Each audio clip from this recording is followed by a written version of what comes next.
July is near, the summer is in full effect, and the games are starting their annual migration from the Amazon.com warehouse to your living room. Luke and Ellen are both away this week, so it falls to us, Mike, to bring you the games for July. Heavy is the head that wears the crown. Crowns, plural. Crowns, heavy are we the heads. We agreed we're on equal footing for this one. You get a smaller crown. What? You get a diadem. Oh my god, should have discussed this earlier. It might sound more like Splatoon 2 DLC, but Octopath Traveler is in fact a brand new RPG for Nintendo Switch, made by RPG aficionados Square Enix. With an undeniably gorgeous visual style, a clever combat system, and a playable demo that's already been well received, this Switch exclusive is shaping up really well. Know anything about Octopath Traveler? I know there's not a single octopus in sight. No, but there are 8 characters you can play as, that's why there's 8, so there's 8 paths that you take, and so that's why it's called that. Yeah, but it looks lovely. Yeah, it looks, well, I mean, how do you feel about the visual style? I feel it's strange, because the old Final Fantasy games, or at least Final Fantasy VII, was like 2D backgrounds and then 3D characters. Yes. This is 3D backgrounds with 2D characters. Yeah, as long as one of the elements is 2D and the other is 3D. It's a legit RPG. I'd be quite keen to try an RPG on the Switch, actually, because everything I play on the Switch is quite pick up and play. Yeah. Well, Dark Souls hasn't come out yet. So. Well, that is true. I find sometimes with handhelds, it's difficult to really for me to really get into something sort of long term, but I think the Switch is enough of a kind of halfway house, and the way it sort of plugs into your TV that actually you might be able to put in some serious hours. Oh yeah, well I mean I did with Zelda and with Mario, but this could be another one. And there's actually a demo on the eShop at the moment. It's 3 hours. It's a time demo. It's 3 hours, so it's pretty generous. Pretty generous demo. So if you're in two minds about this one, you can play 3 hours of it, and you'll know after 3 hours. After 3 hours, you're interested in exactly, and your progress does carry over if you buy the full game. So it's not going to be wasted time. So that's Octopath Traveler. Yeah, and Switch exclusives always good. Space exploration sim No Man's Sky is probably better known for the critical backlash it sparked back in 2016 than it is for its lurid, procedurally generated worlds.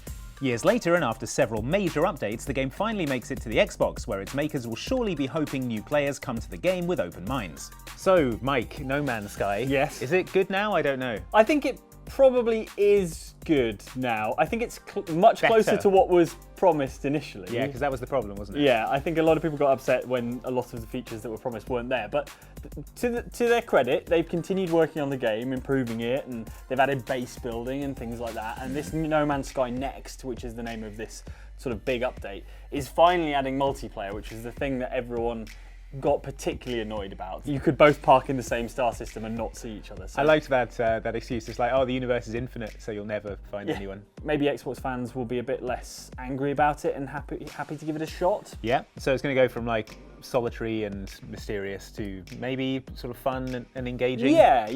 What I hope is that there's going to be things to do together. I don't want it to just be, let's meet on this planet, and then we both look at each other's spaceships and go, well, that was fun, and now off to I don't know, laser mine some gold or something. Well, hopefully, you get some emergent stuff coming out of that. But it's also got like a survival mode now, I hear, which is interesting. Yeah. It felt kind of survival. It had survival sort of elements previously, but I guess they've made it a bit more sort of lethal and sort of dangerous to be in. Yeah, and there's like a mission board. You can just pick up little missions to do, like if you just want something quick to do in the game, rather than just like voyage out into the infinite space. Yeah, I think that was one of the problems I had with it when it first came out, was everything seemed to take ages to do.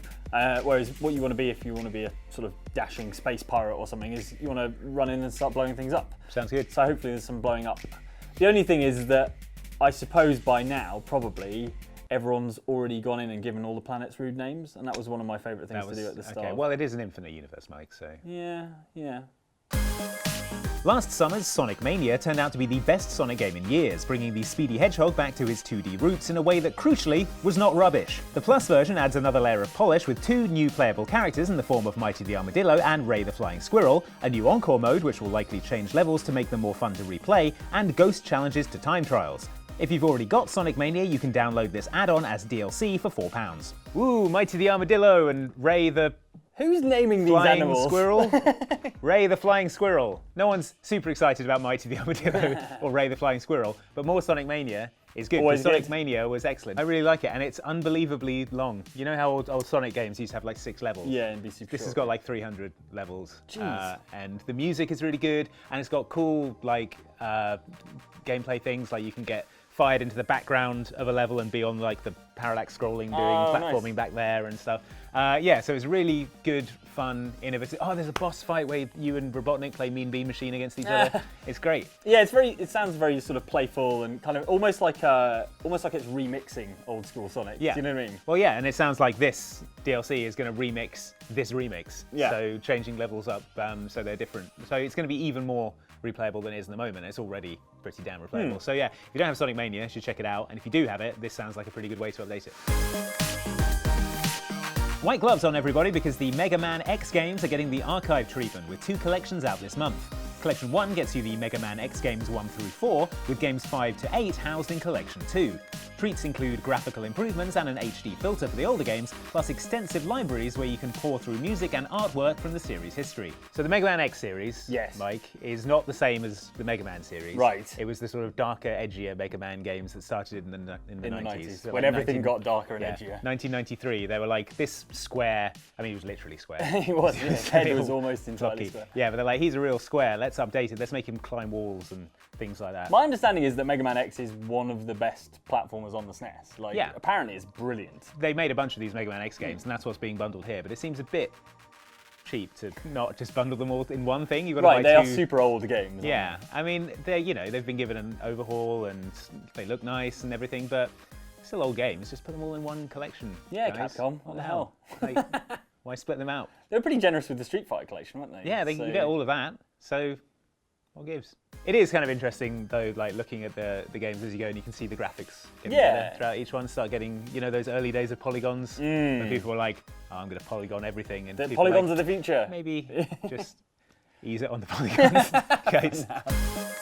What even is the point of a game now without a Battle Royale mode? No point is what. Islands of Nyne is the latest shooter in the mould of PlayerUnknown's Battlegrounds and Fortnite to pit you against a landscape full of rivals, only one of whom can emerge victorious. Islands of Nyne will be hoping to stand out from the herd with its first-person view and Halo-esque alien architecture. All right, Mike, is this the new Fortnite? You did that video about I would say upcoming... probably not. This did feature in that video about upcoming games that might be the next Fortnite. But I think, if we're honest, probably not. But it's interesting. It misspells a word that begins with N, yes, like Fortnite. That's true. Fortnite. Wow, you've really identified That's the thing. The key similarity between those two games. Misspelling it, a word that starts with N and has 4 letters. It's got a kind of Halo Crisis vibe. It's first person only, and I think their goal was to make a sort of hardcore first-person shooter that also features the kind of battle royale game mode. Yeah. It looks quite pretty. Like I said, kind of Crisis vibes, jungles and forests and things like that, and kind of nano-suit-looking things as well. Yeah. So it feels very, very 10 years ago. Isn't that sort of the point of Fortnite? Is it's fun and colourful and everyone dances? Yeah, this is. I mean, it's sort of colourful, but it's not fun and no one dances, as far as I know. But it could be fun. The storyline is that aliens have kind of plucked people and bits of landscape out of history and kind of chucked them in as battle royale things. So it's got this kind of like almost floating chunks of world. And see, that would be fun if it was like a load of medieval knights and a load of pirates fighting. Yeah. But that's For Honor, isn't it? Yeah, but like less, like more less fun. like For Honor. So like Fortnite, but also like historical. So Deadliest Warrior. Okay. But also with Fortnite graphics, and you're on chunks of history and space. I like the elevator pitch. Thanks. Let's roll it. Yeah. What do you do with a game? Yeah, you roll it. That's correct. Yeah. Let's roll it. How long do you think these indie battle royale games have once Black Ops 4 and Battlefield's battle royale modes kick in? I don't even know if we're going to have to wait that long, to be honest. I think a lot of these indie battle royale games are sort of arriving now, and I think a lot of them are going to tank hard. Yeah. Do you know what I mean? Do you think that like the once Blackout mode is out for Call of Duty, that's it? I feel like, like you say, these two are sort of treading on each other's toes, aren't they? Hardcore first-person shooter, battle royale, and yeah, given the choice, I'd probably just play Black Ops 4. Sorry, Islands of Nyne. I know you've got a slightly bigger number, but I'm going to go with Black Ops 4. Red Faction Guerrilla was first released in 2009 to only a lukewarm reception, but some consider this outer space shooter, which offers highly destructible environments, to be something of a cult classic. As such, you might be intrigued to know that nearly a decade later it's getting the HD remaster treatment. Red Faction Guerrilla Re-Mars-tered. See what they've done there, and they should all be put in jail. It's good. It's got, well, okay, maybe you don't understand. Like, it's set on Mars, right? And remastered. Right. has like the word, not quite the word Mars. No, it doesn't have sounds an R like in Mars. it. Yeah, but with clever application of wordplay. Clever. Huh? No. I really liked Red Faction Guerrilla. I played it a lot when it came out. It's Grand Theft Auto on Mars. Yeah, and you've got a sledgehammer and you can knock things out. Yeah. And then later on you get a nano forge gun that just Snipe. Yeah, you can snipe disintegrates things everything. in And then if you feel bad about it, you've got a reconstructor gun. You just put it all back together. See, there you go. I think even now, I think that kind of destruction technology would be pretty impressive.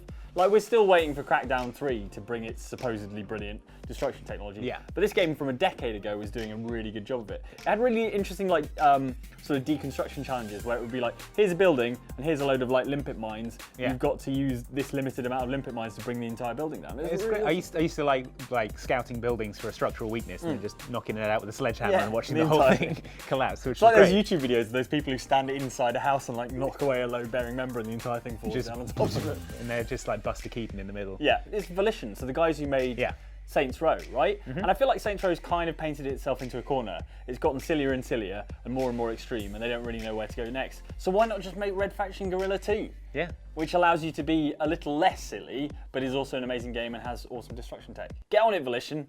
What are you waiting for?